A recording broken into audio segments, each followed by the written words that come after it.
muri yeZimbabwe ndauya ndine nyaya pano ndasangana nayo yabva kuna advocate Fadzayi Mahere unova mubvunzo vachibvunza vakati, is it possible to run a business in Zimbabwe without it being officially opened and paraded on dead BC as a testament to his mantra that Zimbabwe is open for business and vindication of NDS1 as they pretend to create an upper middle income economy by 2030. We need new leaders.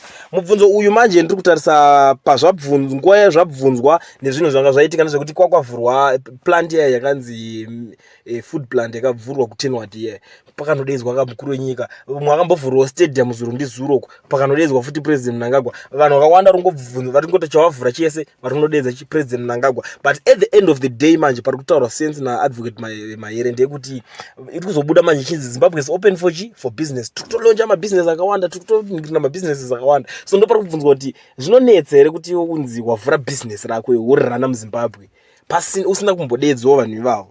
Ndo mubvunzo wavanga vari kubvunza, but pasenzi yacho ndabva ndangoibata muri yeZimbabwe kuti pari kunzi aiwa mabusinessmen koingoitaika zvinhu zvenyu mega pasina kuda kuti mumboswera muchida kuzotambisana front zvoita kunge hurumende ndo iri kuvhura mabusiness iwawo kuti igadzire mabasa.